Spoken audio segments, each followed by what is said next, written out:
Çfarë ne nuk kemi ofruar kanë qenë pazaret. Se nuk mund të vinë jashtë toksorët, sigurojnë vota për partitë opozitare. Siç u bë dëshmitar dhe ju, sot patëm edhe një përpjekje për të vazhduar për të ecur përpara, për të thyer bllokadën totalisht të pakuptueshme dhe të pakuptimt në konstituimin e institucioneve, duke filluar nga konstituimi i kuvendit. Kjo bllokadë është krejtësisht e papranueshme dhe prandaj irritimi që është shkaktuar nga sjellja, nga bllokada e vazhdueshme e opozitës, do duhej që të merret parasysh edhe do duhej që opozita të mos ja mohojë të drejtën e votës deputetëve të saj.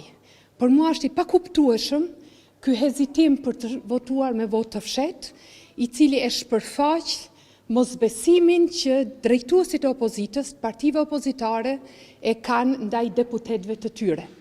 Kjo mungesë e besimit ndaj deputetëve të tyre tregon që vullneti për të bllokuar proceset është i shtyrë nga motive të cilat është lehtë, po njëkohësisht edhe shumë vështirë që të shpjegohen.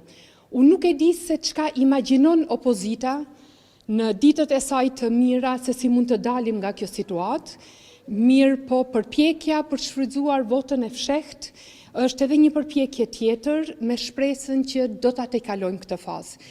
Është e papranueshme që në vazhdimsi partitë opozitare të pengojnë konstituimin e institucioneve, edhe kushtetuta, edhe gjykata kushtetuese, edhe rregulloria e kuvendit, të trija këto instanca e përcaktojnë sakt se kush e propozon kryetarin e kuvendit, nuk e vën në diskutim propozimin e për kryetar të kuvendit nga partia fituese, prandaj të gjitha këto janë filma, janë finte të cilat duan të çojnë në blerje të kohës për të arritur diçka të cilën opozita duhet na tregojë tani. A është kjo diçka përpjekja për të krijuar një qeveri të partive opozitare së bashku me listën serbe? A është që pazaret mes tyre ende nuk kanë sjellë rezultat, apo dëshirojnë ta çojnë vendin në zgjedhje të reja? Mendoj që paralajmërimi i vazhdueshëm i kryetarit Partisë Demokratike Memli Krasniqi për zgjedhje të reja është një mesazh i cili nuk i drejtohet lëvizjes vetëvendosje Partisë Guxo dhe Partisë Alternativa, por i drejtohet në radhë të parë LDK-s, e cila nuk duket se ka interesim për zgjedhje të reja. Ne nuk i synojmë zgjedhje të reja, por edhe nuk ju shmangemi atyre nëse mbeten mënyra e vetme, mirë po nuk do të donim që qytetarin ta çojmë përsëri te kutia e votës, edhe pse ai ka shprehur qartë vullnetin e tij me nëntshkurt. Prandaj presim që në seancën e të hënës të fitoj arsyeja dhe të mos vazhdoj bllokada. Ne Alternativa kemi ofruar në vazhdimsi për të dalë nga kjo bllokadë. Çfarë ne nuk kemi ofruar kanë qenë pazaret. Nëse përvoja e skaluarës është që vetëm pazaret çojnë në zhbllokim të kësaj situate, atëherë duhet llogarisni që nuk do të ketë zhbllokim, sepse ju më pyetët, më falni të përfundoj përgjigjen time, pastaj mund të shtroni pyetjen tjetër. Pazaret nuk mund çojnë në zhbllokim sepse ky koalicion nuk është i gatshëm të bëj pazare në kurrizë të funksionimit të institucioneve.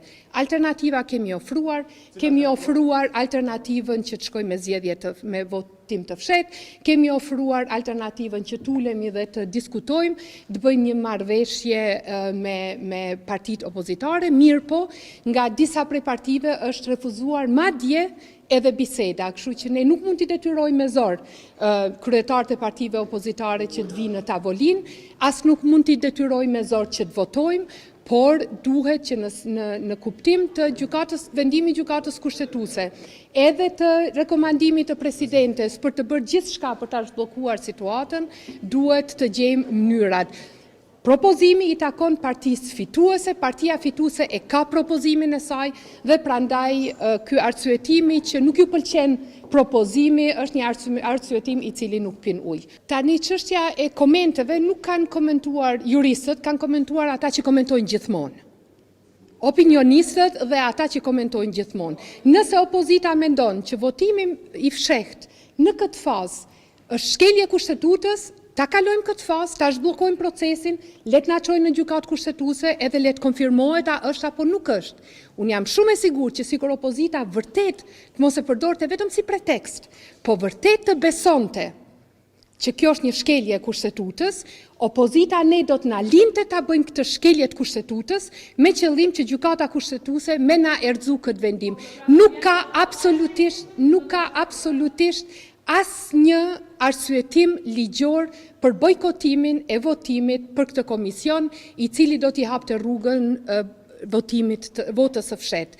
Është thjesht vetëm pretekste të cilat shfrytëzohen për të blerë kohë, për të arritur atë që nuk do të arrijë opozita, sepse vetëm dy alternativa ka. Ose koalicioni fitues e bën qeverinë, ose opozita bën qeverinë së bashku me listën serbe. Këto janë dy koalicionet e mundshme, nuk ka koalicione të tjera, se nuk mund të vinë jashtëtokësorët sigurojnë vota për partitë opozitare. Prandaj opozita po heziton, sepse e din dëmin politik që shkakton një koalicion me listën serbe dhe si duket pret ndihmë nga jashtë. Cila është ndihma nga jashtë? Pritet ndonjë ndërkombëtar i cili do t'ju japi arsyetimin për të thënë që ja ne zdeshtëm, por na thanë ndërkombëtarët apo na tha ky apo ai. Nuk ka alternativë tjetër përpos zhbllokimit. Betejë politike bëhet rreth qeverisë, jo rreth kryetarit të kuvendit. Nuk ka betejë politike rreth zgjedhjes së kryetarit të kuvendit.